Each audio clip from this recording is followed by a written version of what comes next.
मानव की विचार करने की आदत उसे धीरे धीरे पागलपन की ओर ले जा रही है।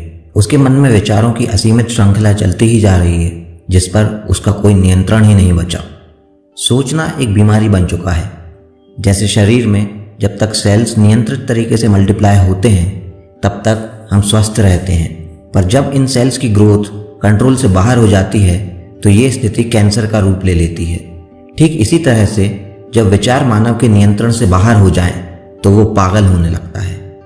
अगर कोई व्यक्ति डॉक्टर के पास जाके उसे बताए कि मैं जब अकेला रहता हूँ तब भी मुझे किसी की बातें सुनाई देती हैं, तो वो डॉक्टर उस व्यक्ति को मानसिक इलाज के लिए भेज देता है। पर सच तो ये है कि हमारे दिमाग में भी हर समय बातें होती रहती हैं।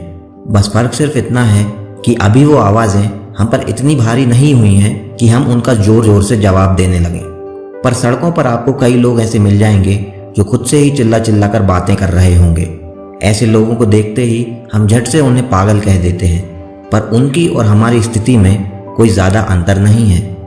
मानव का दिमाग एक बेमिसाल उपकरण है जिसका सही इस्तेमाल करके वो कुछ भी हासिल कर सकता है और गलत इस्तेमाल से खुद को बर्बाद कर सकता है। पर असल बात तो ये है कि मानव अपने दिमाग का अपनी मर्जी से उपयोग ही नहीं कर पा रहा है। उल्टा दिमाग ही अपनी विचार करने की लत को पूरा करने के लिए मानव का उपयोग कर रहा है। जैसे कोई जोंक आपके शरीर पर चिपक कर आपका खून पीती रहती है और आपको पता भी नहीं चलता, वैसे ही आपका दिमाग आपको मालूम ही नहीं चलने देता कि वो आपके शरीर की ऊर्जा को खींच खींच कर अपने विचारों की रेलगाड़ी दौड़ाने में लगाता जा रहा है।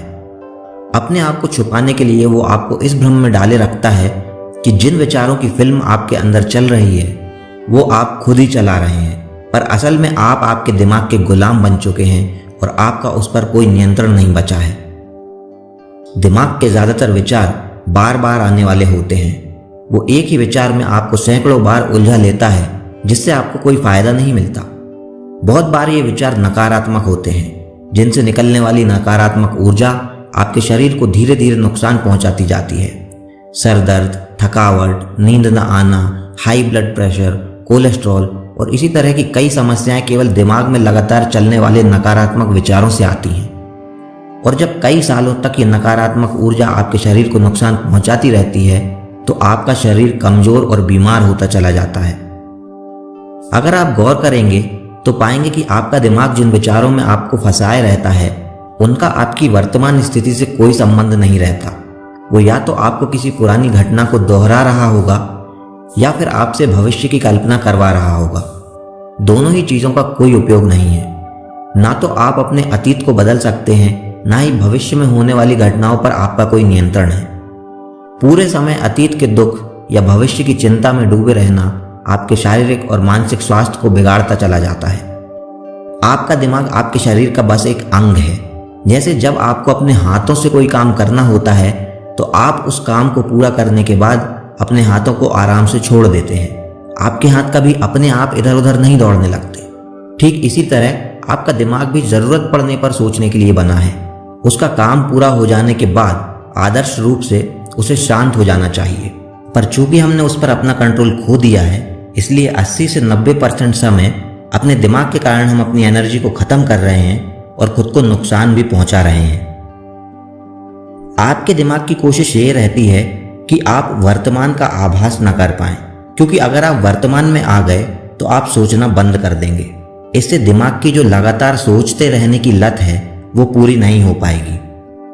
जैसे कोई कुत्ता किसी हड्डी को छोड़ना नहीं चाहता, वैसे ही दिमाग विचारों को छोड़ना नहीं चाहता। ये जानता है कि जिस पल आप प्रेजेंट मोमेंट में आ जाएंगे वैसे ही आप इससे मुक्त हो जाएंगे, पर यह बात वो आपको जानने नहीं देना चाहता। अक्सर जब हम लोग हरी भरी वादियों में, पहाड़ों में, जंगलों में घूमने जाते हैं तो हमें वहाँ एक अलग ही शांति मिलती है। प्रकृति के बीच में आकर हम उसकी खूबसूरती को पूरी तरह से महसूस करने की कोशिश करने लगते हैं। जब हम ऐसा करते हैं तब असल में हम वर्तमान में आ गए होते हैं। न हम अतीत न भविष्य के बारे में सोच रहे होते हैं। हमारे दिमाग का पूरा शोर बंद हो चुका होता है जिससे हमें सुकून महसूस होने लगता है। जिस तरह हम प्रकृति के बीच में जाकर उससे एक होने लगते हैं, वैसे ही अगर हम अपने रोज के जीवन में भी हर पल को अपनी पूरी अटेंशन दें तो हम अपने दिमाग पर काफी हद तक कंट्रोल पा सकते हैं। हमारे विचारों का हमारे इमोशंस से सीधा कनेक्शन होता है। हमारे इमोशंस दरअसल हमारे विचारों का ही एक ताकतवर रूप होते हैं। इसलिए जब हम इमोशनल होते हैं तब हम वर्तमान से पूरी तरह डिस्कनेक्टेड हो चुके होते हैं। उदाहरण के लिए, जब एक व्यक्ति पर बहुत तेज गुस्सा हावी हो जाता है तो उसको सही गलत की कोई समझ नहीं बचती। जिस भी सिचुएशन, व्यक्ति या घटना की वजह से उसको गुस्सा आ रहा होता है, उसके बारे में उसका दिमाग उसे फिर नए नए नेगेटिव विचार देता जाता है, जिससे गुस्सा और बढ़ता जाता है। फिर उसी बढ़े हुए गुस्से से और नेगेटिव विचार पैदा होने लगते हैं। ये साइकिल ऐसे ही चलता जाता है और अंत में व्यक्ति या तो खुद को या दूसरों को मानसिक और यहाँ तक कि शारीरिक नुकसान भी पहुंचा देता है और अपने जीवन में दुख पैदा कर लेता है।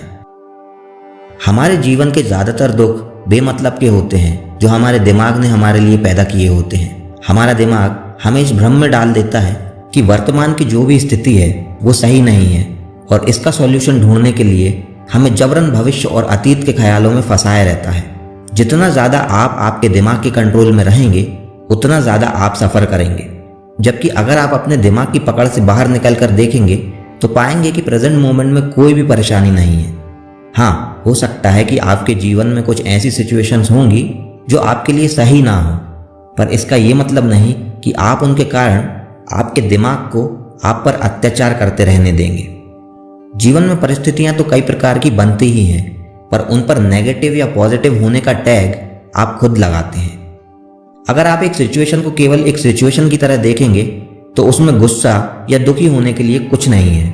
आपको आपके विवेक से काम लेते हुए बस उस सिचुएशन को सॉल्व करना है। हमारे दिमाग के इस नेचर को हिंदू धर्म में माया कहा जाता है। माया कुछ नहीं, बस एक भ्रम है। माया हमारे अंदर तरह तरह के झूठे इल्यूजन्स पैदा करती है। जैसे हमें लगता है कि हमें कोई कमी है या खुशी पाने के लिए हमको पैसा, संपत्ति या किसी और तरह की भौतिक चीज़ों की ज़रूरत है। पर अगर आप दुनिया के बड़े से बड़े व्यक्ति से भी मिलेंगे तो पाएंगे कि उसके जीवन में भी कोई ना कोई असंतुष्टि है। इसका कारण ये है कि वो माया में उलझा हुआ है। उसके दिमाग ने उसको जकड़ रखा है और उसको यकीन दिला रखा है कि वर्तमान सही नहीं है और भविष्य में ही संतुष्टि मिल पाएगी। पर हम अगर अपनी आंखों से माया का पर्दा हटा दें तो पाएंगे कि इस जीवन में प्रेजेंट मोमेंट के अलावा कुछ नहीं है। भूतकाल बस आपके दिमाग के अंदर एक मेमोरी है और भविष्यकाल बस एक इमेजिनेशन है। तो हमेशा प्रेजेंट मोमेंट में रहिए और शांति का अनुभव कीजिए। वर्तमान में रहने के लिए अलग अलग तकनीकें होती हैं जो प्रैक्टिस से सीखी जा सकती हैं। मेडिटेशन करना, अपनी पूरी बॉडी को फील करना, अपनी सांस पर ध्यान लगाना, प्रकृति को ऑब्जर्व करना, अपने आसपास की चीज़ों को ध्यान से देखना, और भी सैकड़ों तरीके आपको रिसर्च करके मिल जाएंगे। मैं रिकमेंड करूंगा कि आप मेडिटेशन करना सीखें और उसके अंदर ही आपको कई तकनीकें मिल जाएंगी। तो ये थे कुछ आइडियाज़ जो मैंने जाने द पावर ऑफ नाउ से। लाइक